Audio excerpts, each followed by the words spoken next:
Hello friends, welcome to share trader Kannada.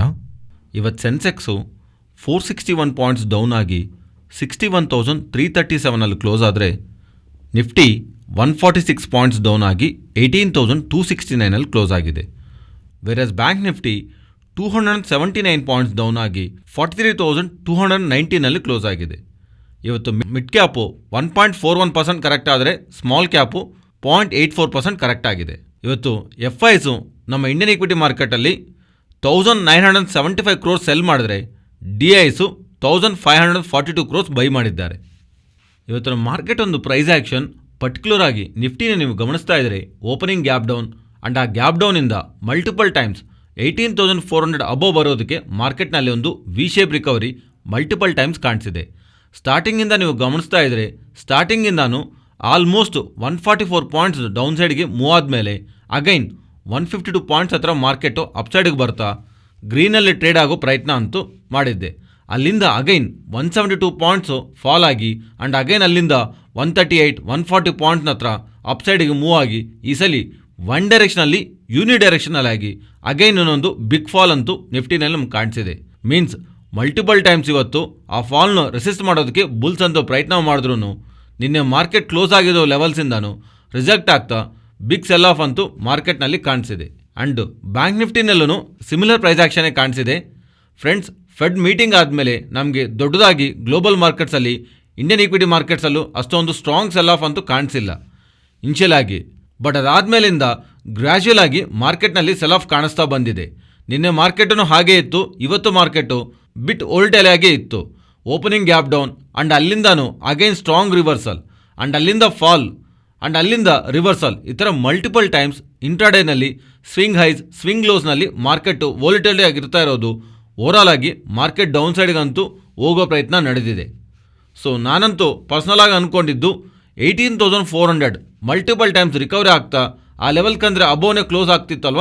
But ಆ level below close ಆಗ್ತಾ ಇರೋ ಕಾರಣವಾಗಿ ಮಾರ್ಕೆಟ್ ರಿಲೇಟೆಡ್ ಆಗಿ ರೀಸೆಂಟ್ ಟೈಮ್ಸಲ್ಲಿರೋಂಥ ಬುಲಿಶ್ ಸ್ಟ್ರಕ್ಚರ್ನ ಚೇಂಜ್ ಆಗ್ತಿರೋ ಥರ ನಾವು ಅರ್ಥ ಮಾಡ್ಕೋಬೋದು. US ಫೆಡ್ ಅವರ ಔಟ್ಕಮ್ನ ನಾವು ಕೇಳಿದಿವಲ್ವಾ, ಅದಾದಮೇಲೆ ECB meeting, bank of England related ಆಗಿ ಬಡ್ಡಿ ರೇಟ್ಗಳ ಬಗ್ಗೆನೂ ಡಿಸ್ಕಷನ್ ಇತ್ತಂತ ಅಂದ್ಕೊಂಡಿದ್ದಲ್ವಾ. ಇವತ್ತು ಅವರೂ 50 ಬೇಸಿಸ್ ಪಾಯಿಂಟ್ಸ್ ಹತ್ರ ಬಡ್ಡಿ ರೇಟ್ಗಳನ್ನ ಜಾಸ್ತಿ ಮಾಡಿದ್ದಾರೆ. ಅದೂ ಮಾರ್ಕೆಟ್ ಎಕ್ಸ್ಪೆಕ್ಟ್ ಮಾಡಿದ್ದೆ.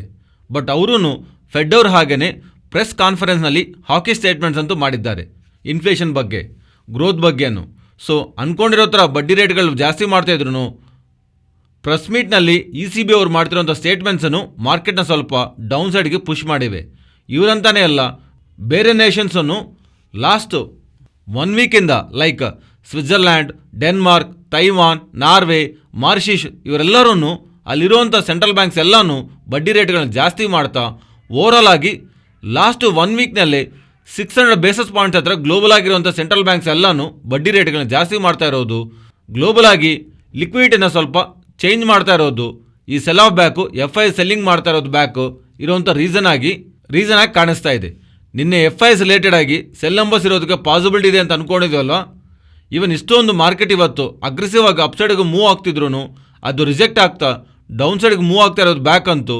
ಆ್ಯಂಡ್ ಸೆಕೆಂಡ್ ಹಾಫಲ್ಲಿ ಬರ್ತಿರೋಂಥ ಸೆಲ್ಲಿಂಗ್ ಬ್ಯಾಕು FIs ಒಂದು ರೋಲು ನೆಗೆಟಿವ್ ಆಗಿ ಕಂಟಿನ್ಯೂ ಆಗಿ ಅದಕ್ಕೆ ಫರ್ದರ್ ಆಗಿ ಅವರು ಸೆಲ್ ಆಫ್ ಇರೋದಕ್ಕೆ ಪಾಸಿಬಿಲಿಟಿ ಇದೆ.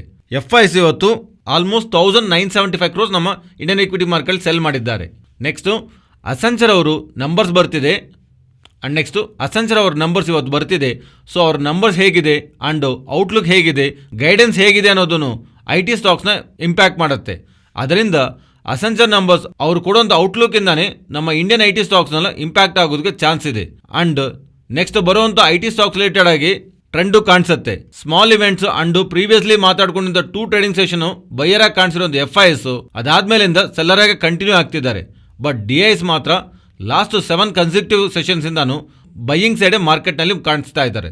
ಆ್ಯಂಡ್ ಟೆಕ್ನಿಕಲಿ ಇಂಟ್ರಾಡೇ ಲೆವೆಲ್ಸಲ್ಲಿ ಒಂದು ವೇಳೆ ಗ್ಯಾಪ್ ಅಪ್ ಆಗಿ ಅಲ್ಲಿಂದ ಅಬೋವ್ ಮೂವ್ ಆಗ್ತಾ ಇದ್ದರೆ 18,550 ಅಬೋವ್ ಕ್ಲೋಸಿಂಗ್ ನಾವು ಇಂಟ್ರೆಸ್ಟಿಂಗ್ ಆಗಿ ನೋಡಬೇಕಾಗತ್ತೆ.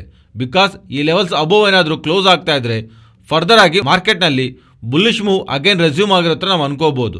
ಬಟ್ ಬಿಲೋ 18,550 ಮಾರ್ಕೆಟ್ ರಿಲೇಟೆಡ್ ಆಗಿ ಪಾಸಿಟಿವ್ ಆರ್ ಬುಲ್ಲಿಶ್ನೆಸ್ ಇರೋದಕ್ಕೆ ಪ್ರೆಸೆಂಟ್ ಇರುವಂಥ ಪ್ರೈಸ್ ಆ್ಯಕ್ಷನ್ನು ಸಪೋರ್ಟ್ ಮಾಡ್ತಿಲ್ಲ.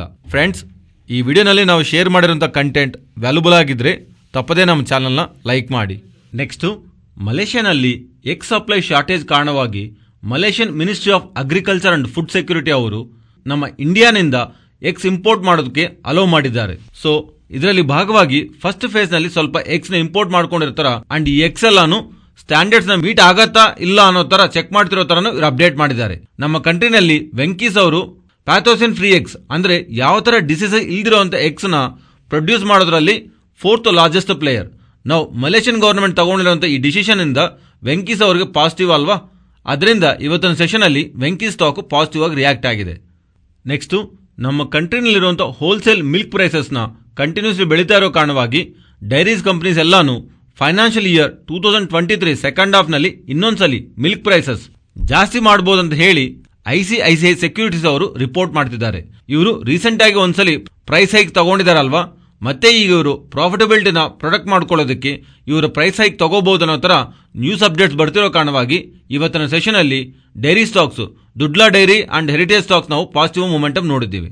ಫ್ರೆಂಡ್ಸ್, ಒಂದು ಇಂಟ್ರೆಸ್ಟಿಂಗ್ ಆರ್ಟಿಕಲ್ಸ್ ನ CLS ಅವರು ಪಬ್ಲಿಷ್ ಮಾಡಿದ್ದಾರೆ. ಅದರಲ್ಲಿ Tata Motors and Mahindra focus ಮಾಡ್ತಾ ಅವರು ಮಾತಾಡಿದ್ದಾರೆ.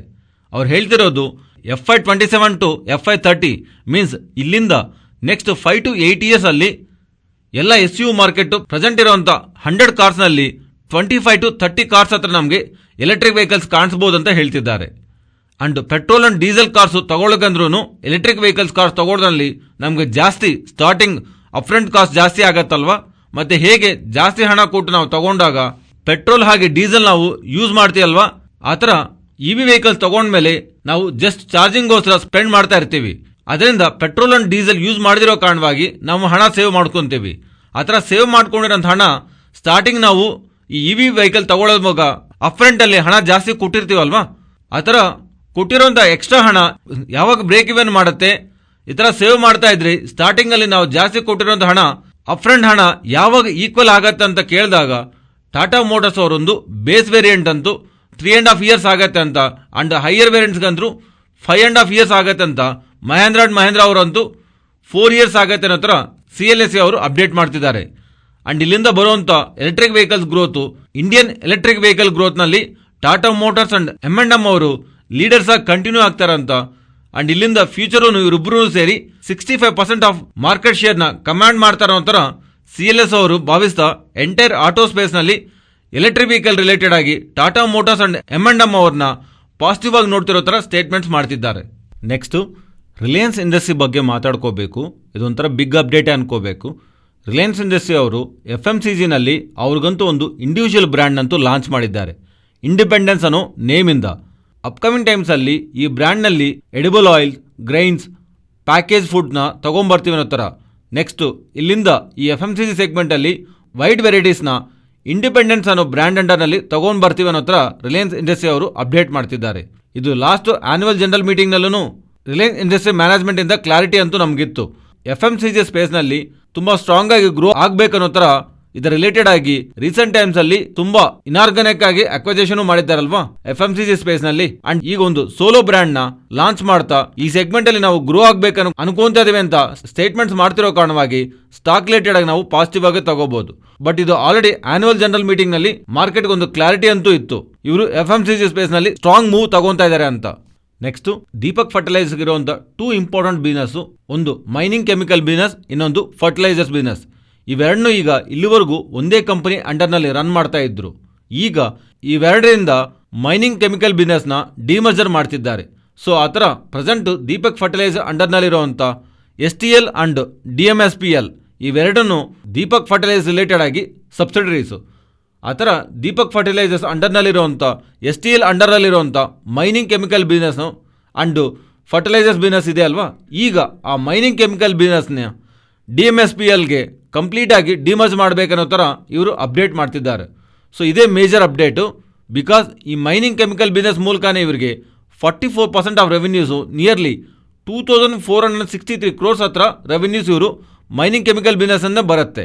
ಅದರಿಂದ ಫರ್ಟಿಲೈಸರ್ ಬಿಸ್ನೆಸ್ ಇಂದ ಕೆಮಿಕಲ್ ಬಿಸ್ನೆಸ್ ನ ಸಪರೇಟ್ ಮಾಡೋ ಕಾರಣವಾಗಿ ಫರ್ಟಿಲೈಸರ್ ಬಿಸ್ನೆಸ್ಗೆ ಅಂಡ್ ಮೈನಿಂಗ್ ಕೆಮಿಕಲ್ ಬಿಸ್ನೆಸ್ಗೆ ಇಂಡಿವಿಜುವಲ್ ಆಗಿರುವಂತ ಗ್ರೋತ್ ಪೊಟೆನ್ಷಿಯಲ್ ಅನ್ಲಾಕ್ ಆಗತ್ತೆ ಅನ್ನೋ ತರ, ಒಂದರಲ್ಲೇ ಇರೋದಕ್ಕಂದ್ರೆ ಡಿಫ್ರೆಂಟ್ ಆಗಿರೋದ್ರಿಂದ ವ್ಯಾಲ್ಯೂ ಅನ್ಲಾಕ್ ಮಾಡತ್ತೆ ಅನ್ನೋ ತರ ಅಂಡ್ ಇದರ ಜೊತೆಗೆ ಇನ್ನೊಂದು ಅಮಾಲಗಮೇಷನ್ ಬಗ್ಗೆನೂ ಅಪ್ಡೇಟ್ ಮಾಡಿದ್ದಾರೆ. ಮಹಾದಾನ್ ಫಾರ್ಮ್ ಟೆಕ್ ಕಂಪನಿ ಇದನ್ನು STL ಕಂಪನಿಯಿಂದ ಅಮಾಲಗಮೇಟ್ ಮಾಡ್ತಿರೋ ತರ ಹೇಳ್ತಿದ್ದಾರೆ. ಬಟ್ ಅದಕ್ಕಂದ್ರೆ ಇಂಪಾರ್ಟೆಂಟ್, ಇವರು ಟ್ಯಾನ್ ಬಿಸ್ನೆಸ್ ನ ಮೀನ್ಸ್ ಇವರ ಮೈನಿಂಗ್ ಕೆಮಿಕಲ್ ಬಿಸ್ನೆಸ್ ನ ಫರ್ಟಿಲೈಸರ್ ಬಿಸ್ನೆಸ್ ನ ಕಂಬೈಂಡ್ ಆಗಿ STL ಅಂಡರ್ ನಲ್ಲಿ ಇರುವಂತ ಈ ಬಿಸ್ನೆಸ್ ನ ಇವರು ಅಂಡರ್ ಇರುವಂತ ಇನ್ನೊಂದು ಸಬ್ಸಿಡಿಗೆ ಕಂಪ್ಲೀಟ್ ಆಗಿ ಶಿಫ್ಟ್ ಮಾಡ್ತಾ ಇರೋದು. ದೀಪಕ್ ಫರ್ಟಿಲೈಸರ್ ಅಂಡರ್ ನಲ್ಲಿ ಈಗ ಮೈನಿಂಗ್ ಕೆಮಿಕಲ್ ಬಿಸ್ನೆಸ್ ಸಪರೇಟ್ ಆಗಿ DMSPL ಅಂಡರ್ ನಲ್ಲಿ ಇರುತ್ತೆ, ಫರ್ಟಿಲೈಸರ್ ಬಿಸ್ನೆಸ್ STL ಅಂಡರ್ ನಲ್ಲಿ ಇರುತ್ತೆ. ಆಕ್ಚುಲ್ ಆಗಿ ಈ ತರ ಕಾಂಪ್ಲೆಕ್ಸ್ ಆಗಿರುವಂತ ಬಿಸ್ನೆಸ್ ಸ್ಟ್ರಕ್ಚರ್ ನ ಡಿಮರ್ಜರ್ ಮಾಡಿ ಸಿಂಪ್ಲಿಫೈ ಮಾಡ್ತಾ ಇರೋದು ಮಾರ್ಕೆಟ್ ಪಾಸಿಟಿವ್ ಆಗಿ ತಗೊಂಡಿದೆ. ಅಂಡ್ ಈ ಡಿಮರ್ಜರ್ ರೇಷಿಯೋನು 1:1 ಅಂತ ಹೇಳ್ತಿದ್ದಾರೆ. ಅಂಡ್ ಇಲ್ಲಿ ಬರುವಂತ ಕ್ವಶನ್ ಎಲ್ಲಾನು ಅಪ್ಕಮಿಂಗ್ ಟೈಮ್ಸ್ ಅಲ್ಲಿ ಇವರು ಕೆಮಿಕಲ್ ಬಿಸ್ನೆಸ್ ನ ಮಾರ್ಕೆಟ್ ನಲ್ಲಿ ತಗೊಂಬಂದು ಲಿಸ್ಟ್ ಮಾಡೋದಕ್ಕೆ ಪ್ರಯತ್ನ ಮಾಡ್ತಾರಲ್ವಾ, ಅದರ ರಿಲೇಟೆಡ್ ಆಗಿರುವಂತ ಪ್ರೆಸೆಂಟ್ ಇರುವಂತ ನೋಟಿಫಿಕೇಶನ್ ಅಲ್ಲಿ ಕ್ಲಾರಿಟಿ ಇಲ್ಲ. ಆದರೆ 1:1 ರೇಷಿಯೋನಲ್ಲಿ ಡಿಮರ್ಜರ್ ಇರುತ್ತೆ ಅನ್ನೋ ಥರ ಅಪ್ಡೇಟ್ ಮಾಡ್ತಿದ್ದಾರೆ. ಅಂಡ್ ಈ ಥರ ಕಾಂಪ್ಲೆಕ್ಸ್ ಸ್ಟ್ರಕ್ಚರ್ ಸಿಂಪ್ಲಿಫೈ ಮಾಡ್ತಾ ಇರೋದು fertilisers and chemical business different ಸಬ್ಸಿಡರೀಸ್ಗೆ ಹೋಗುತ್ತೆ ಅನ್ನೋ ಥರ ಅಪ್ಡೇಟ್ ಮಾಡ್ತಿರೋ ಕಾರಣವಾಗಿ ಸ್ಟಾಕ್ ಇವತ್ತು ಪಾಸಿಟಿವ್ ಆಗಿ ಮೂವ್ ಆಗಿದೆ. ನೆಕ್ಸ್ಟ್ GMM ಫಾಡ್ಲರ್ ಬಗ್ಗೆ ಮಾತಾಡ್ಕೋಬೇಕು. GMM ಫಾಡ್ಲರ್ ರಿಲೇಟೆಡ್ ಆಗಿ ನಿಯರ್ಲಿ 56% ಪಾಲ್ನ ಹೋಲ್ಡ್ ಮಾಡುವಂಥ ಪ್ರೊಮೋಟರ್ ಗ್ರೂಪು ನಿಯರ್ಲಿ 29.88% ಪಾಲ್ನ ನಿಯರ್ಲಿ 30% ಆಫ್ ಶೇರ್ಸ್ನ ಬ್ಲಾಕ್ ಡೀಲ್ನಲ್ಲಿ ಸೆಲ್ ಮಾಡಿದ್ದಾರೆ. ಮೀನ್ಸ್ ನಿಯರ್ಲಿ 1.34 ಕ್ರೋರ್ಸ್ ಶೇರ್ಸ್ನ 700 ರುಪೀಸ್ಗೆ ಫ್ಲೋರ್ ಪ್ರೈಸ್ನಲ್ಲಿ ಡಿಸೈಡ್ ಮಾಡ್ತಾ ಪ್ರೀವಿಯಸ್ ಡೇ ಕ್ಲೋಸಿಂಗ್ನಲ್ಲಿ 12% ಡಿಸ್ಕೌಂಟ್ನಲ್ಲಿ ಸೆಲ್ ಮಾಡ್ತಿರೋ ಕಾರಣವಾಗಿ ಇಷ್ಟೊಂದು ದೊಡ್ಡ ಮೊತ್ತದಲ್ಲಿ 30% ಆಫ್ ಈಕ್ವಿಟಿನ ಬ್ಲಾಕ್ ಡೀಲ್ನಲ್ಲಿ ಸೆಲ್ ಮಾಡ್ತಿರೋ ಕಾರಣವಾಗಿ ಇದೇ ಮೈನ್ ನೆಗೆಟಿವ್. ಅಂಡ್ ಫ್ಲೋರ್ ಪ್ರೈಸನ್ನು 12% ಡಿಸ್ಕೌಂಟ್ನಲ್ಲಿ ಇರ್ತಿರೋ ಕಾರಣವಾಗಿ ಅಂಡ್ ಪ್ರಮೋಟರ್ಸ್ ಇಷ್ಟೊಂದು ದೊಡ್ಡ ಮೊತ್ತದಲ್ಲಿ ಅವ್ರ ಪಾಲ್ನ ಎಕ್ಸಿಟ್ ಆಗ್ತಿರೋ ಕಾರಣವಾಗಿ ಆ್ಯಕ್ಚುಲಿ ಸೆಪ್ಟೆಂಬರ್ 25, 2020ನ ಮ್ಯಾನೇಜ್ಮೆಂಟ್ ಅಪ್ಡೇಟ್ ಮಾಡ್ತಿರೋ ಪ್ರಕಾರ ನೆಕ್ಸ್ಟ್ 3 ಇಯರ್ವರೆಗೂ ಅಲ್ಲಿಂದ 3 ಇಯರ್ಸ್ ಅಂದರೆ ಆಗಸ್ಟ್ 2023ವರೆಗೂ ಪ್ರಮೋಟರ್ಸ್ ಅವ್ರ ಪಾಲ್ನ ಸೆಲ್ ಮಾಡಲ್ಲ ಅನ್ನೋ ಥರ ಅದು ಲಾಕಿನಲ್ಲಿ ಇರತ್ತೆ ಅನ್ನೋ ಥರ ಅಪ್ಡೇಟ್ ಮಾಡಿದ್ದಾರೆ.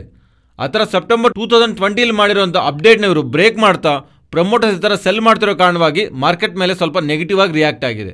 ನೆಕ್ಸ್ಟು ಶುಗರ್ ಸ್ಟಾಕ್ಸ್ ಬಗ್ಗೆ ಮಾತಾಡ್ಕೋಬೇಕು. ಇವತ್ತು ಶುಗರ್ ಸ್ಟಾಕ್ಸ್ ಅಂತೂ ಗಮನಿಸಿದ್ರೆ ತುಂಬ ದೊಡ್ಡದಲ್ಲಿ ಮೂವ್ ಆಗಿರೋ ಥರ ಕಾಣಿಸುತ್ತೆ. ಇದರ ಬ್ಯಾಕ್ ಸ್ವಲ್ಪ ಇಂಪಾರ್ಟೆಂಟ್ ಅಪ್ಡೇಟ್ಸ್ ಇದೆ. Government of India export related ಆಗಿ ಕ್ಯಾಪಿಂಗ್ ಅಂತೂ ಜನವರಿ ಮೇಲೆ ಡಿಸಿಷನ್ ತಗೊಂತೀವಿ ಅಂತ ಹೇಳಿದ್ದಾರಲ್ವಾ, ಇದೇನು ಪಾಸಿಟಿವ್ ಅಲ್ಲ. ಬಟ್ ಇದನ್ನು ಸ್ವಲ್ಪ ಸೈಡಿಗೆ ಇಟ್ಟರೆ ಗ್ಲೋಬಲ್ ಆಗಿರುವಂಥ ಸಿನಾರಿಯೋ ಇಂಟ್ರೆಸ್ಟಿಂಗ್ ಆಗಿದೆ. ಬ್ರೆಜಿಲ್ ಅಂಡ್ ಥೈಲ್ಯಾಂಡ್ ರಿಲೇಟೆಡ್ ಆಗಿ ಹಾರ್ವೆಸ್ಟಿಂಗ್ ಡಿಲೇ ಆಗ್ತಿದೆ. ಶುಗರ್ ರಿಲೇಟೆಡ್ ಆಗಿ ಅಲ್ಲಿ ಇರಬೇಕಾಗಿರೋಂಥ ಶುಗರ್ಸು ಪ್ರೊಡಕ್ಷನ್ಗಂದ್ರು ಪ್ರೊಡಕ್ಷನ್ ಸ್ವಲ್ಪ ಕಮ್ಮಿ ಆಗ್ತಾ ಇರೋದು. ಅಂಡ್ ಮೋಸ್ಟ್ ಇಂಪಾರ್ಟೆಂಟ್ ಯುರೋಪ್ನಲ್ಲೂ ಸ್ಮಾಲ್ ಕ್ರಾಪ್ ಆಗ್ತಾ ಇರೋ ಕಾರಣವಾಗಿ ಇವನ್ ಯುರೋಪ್ ಅವರನ್ನು ಜಾಸ್ತಿ ಶುಗರ್ನ ಇಂಪೋರ್ಟ್ ಮಾಡಬೇಕಂತ ನೋಡ್ತಾ ಇರೋದು ಶುಗರ್ ರಿಲೇಟೆಡ್ ಆಗಿ ಪಾಸಿಟಿವ್ ಆಗಿ ಪ್ಲೇ ಆಗ್ತಿದೆ. ಅಂಡ್ ಈವನ್ ಅಪ್ಕಮಿಂಗ್ ಡೇಸಲ್ಲಿ ಇವೆಂಟ್ಸನ್ನು ಜಾಸ್ತಿ ಇದೆ. ಒಂದು ಕ್ರಿಸ್ಮಸ್ ಬರ್ತಿದೆ, ಅದಾದಮೇಲೆ new year, next Valentine's day, ಈ ಥರ ಕಂಟಿನ್ಯೂಸ್ಲಿ ಅಪ್ಕಮಿಂಗ್ ಟೈಮ್ಸಲ್ಲಿ ಇವೆಂಟ್ಸ್ ಇರ್ತಿರೋ ಕಾರಣವಾಗಿ ಶುಗರ್ನ ಸ್ವಲ್ಪ ಸೈಡ್ಗೆ ಇಟ್ಟರೆ ಕೋಕೋ ಪ್ರೈಸಸ್ಸು ಲೈಕ್ ಚಾಕ್ಲೇಟ್ ತಯಾರು ಮಾಡುವಂಥ ರಾ ಮೆಟೀರಿಯಲ್ ಪ್ರೈಸಸ್ ತುಂಬ ಜಾಸ್ತಿ ಬೆಳೀತಿದೆ. So chocolate raw material prices ಬೆಳೀತಾ ಇದೆ ಅಂದರೆ ಅದಕ್ಕೆ ಕಾಂಬಿನೇಷನಲ್ಲಿ ಶುಗರ್ ಪ್ರೈಸಸ್ ರಿಲೇಟೆಡ್ ಆಗಿನೂ ಸರ್ಜ್ ಇರಬೇಕಲ್ವಾ. ಆ ಥರ ಬಿಕಾಸ್ ಚಾಕ್ಲೇಟ್ ತಯಾರು ಮಾಡೋದ್ರಲ್ಲಿ ಶುಗರ್ನ ಜಾಸ್ತಿ ಯೂಸ್ ಮಾಡ್ತಾರೆ. ಸೊ ಈ ಥರ ಅಪ್ಕಮಿಂಗ್ ಟೈಮ್ಸಲ್ಲಿ ಇಂಪಾರ್ಟೆಂಟ್ ಫೆಸ್ಟಿವಲ್ಸ್ ಆ್ಯಂಡ್ ಇವೆಂಟ್ಸ್ ಇರೋ ಕಾರಣವಾಗಿ ಆ್ಯಂಡ್ ಗ್ಲೋಬಲ್ ಆಗಿನೂ ಶುಗರ್ ರಿಲೇಟೆಡ್ ಆಗಿ ಡಿಮ್ಯಾಂಡ್ ಬೆಳೀತಾ ಇರೋ ಕಾರಣವಾಗಿ ಇಂಡಿಯಾಯಿಂದ ಶುಗರ್ ಎಕ್ಸ್ಪೋರ್ಟ್ಸು ಇನ್ನೂ ಜಾಸ್ತಿ ಬೆಳೆಯೋದಕ್ಕೆ ಚಾನ್ಸಸ್ ಇದೆ ಅಲ್ವಾ. ಅದರಿಂದ ಇವತ್ತು ಶುಗರ್ ಸ್ಟಾಕ್ಸ್ ರಿಲೇಟೆಡ್ ಆಗಿ ಸ್ಟಾಕ್ನಲ್ಲಿ ಇಷ್ಟೊಂದು ಮೂವ್ ನಾವು ಗಮನಿಸ್ತಾ ಇದ್ದೀವಿ.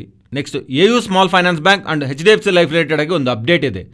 AU ಸ್ಮಾಲ್ ಫೈನಾನ್ಸ್ ಬ್ಯಾಂಕ್ ಅವರು HDFC ಅವ್ರ ಜೊತೆ ಬ್ಯಾಂಕ್ ಅಶ್ಯೂರೆನ್ಸ್ ಬಿಸ್ನೆಸ್ ಮಾಡೆಲ್ನಲ್ಲಿ ಕಾರ್ಪೊರೇಟ್ ಏಜೆನ್ಸಿ ಅಗ್ರಿಮೆಂಟ್ನಲ್ಲಿ ಎಂಟರ್ ಆಗ್ತಿರೋ ಥರ ಅಪ್ಡೇಟ್ ಮಾಡ್ತಿದ್ದಾರೆ. ಈ ಅಗ್ರಿಮೆಂಟ್ನಲ್ಲಿ ಭಾಗವಾಗಿ HDFC ಲೈಫ್ ಒಂದು entire range of life insurance ಪ್ರಾಡಕ್ಟ್ಸ್ನ AU ಸ್ಮಾಲ್ ಫೈನಾನ್ಸ್ ಬ್ಯಾಂಕ್ ಕಸ್ಟಮರ್ಸ್ಗೆ ಇವರು ಆಫರ್ ಮಾಡ್ತಿರೋ ಥರ ಹೇಳ್ತಿದ್ದಾರೆ. ಇದರಿಂದ ಮೇಜರ್ಲಿ HDFC ಲೈಫ್ ಅವ್ರಿಗೆ ಪಾಸಿಟಿವ್. ಏನಕ್ಕಂದರೆ ಬ್ಯಾಂಕಲ್ಲಿರುವಂಥ ಪ್ರಾಡಕ್ಟ್ಸು ಕ್ರಾಸ್ ಸೆಲ್ಲಿಂಗ್ ಜಾಸ್ತಿ ನಡೀತಾ ಇರತ್ತಲ್ವ. ಸೊ ಇದರಿಂದ AU ಸ್ಮಾಲ್ ಫೈನಾನ್ಸ್ ಬ್ಯಾಂಕ್ ಅವರು HDFC ಲೈಫ್ ಪ್ರಾಡಕ್ಟ್ಸ್ನ ಸೇಲ್ ಮಾಡೋಕ್ಕೆ ನೋಡ್ತಾರೆ. ಅದರಿಂದ ಜಾಸ್ತಿ HDFC ಲೈಫ್ ಒಂದು ಪ್ರಾಡಕ್ಟ್ಸು ಸೇಲ್ ಆಗುವಂಥ ಅವಕಾಶ ಇದೆ. ಇದರಿಂದ HDFC ಲೈಫ್ ಅವ್ರಿಗೆ ಬೆನಿಫಿಟ್. ಅಂಡ್ ಅದಲ್ಲದೆ AU ಸ್ಮಾಲ್ ಫೈನಾನ್ಸ್ ಬ್ಯಾಂಕ್ ಅವ್ರಿಗೂ ಈ ಪ್ರಾಡಕ್ಟ್ಸ್ ಮಾರೋದ್ರಿಂದ HDFC ಲೈಫಿಂದ ಕಮಿಷನ್ ಬರುತ್ತೆ. ನೆಕ್ಸ್ಟು ಪೋಲಿಕ್ಯಾಬ್ ಬಗ್ಗೆ ಮಾತಾಡ್ಕೋಬೇಕು. ಪೋಲಿಕ್ಯಾಬ್ ಒಂದು ಮ್ಯಾನೇಜ್ಮೆಂಟು BNK ಸೆಕ್ಯೂರಿಟೀಸ್ ಅವ್ರನ್ನ ಮೀಟ್ ಆಗಿದ್ದಾರೆ.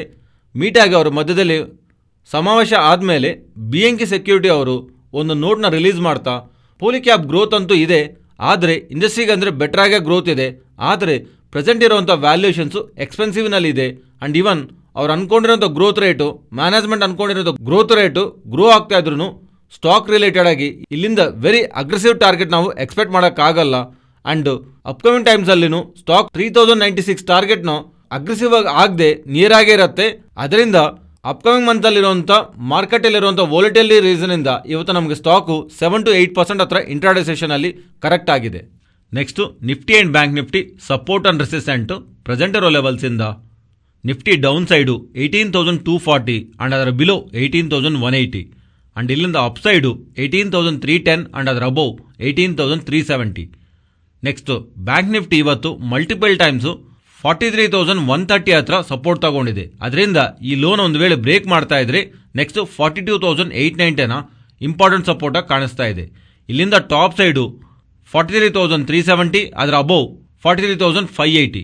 Next Nifty option chain data ಮಾತಾಡ್ಕೊಂಡ್ರಿ, ಇಲ್ಲಿಂದ 18,400 to 18,500 ಹತ್ರ ಕಾಲಾಗಿ ಪುಟ್ ರೈಟರ್ಸು ಬಿಲ್ಡ್ ಆಗ್ತಿರುವಂಥ ಡೇಟಾ ಪ್ರಕಾರ 18,500ಗೆ ಮೇಲೆ ಮಾರ್ಕೆಟ್ ಮೂವ್ ಆಗಲ್ಲ ಅನ್ನೋ ಥರ ಕಾಲ್ ರೈಟರ್ಸು ಸ್ಟ್ರಾಂಗ್ ಆಗಿ ಸಿಗ್ನಿಫಿಕೆಂಟ್ ಅಷ್ಟೇ ಅಂತಂತೂ ತೋರಿಸ್ತಾ ಇದ್ದಾರೆ.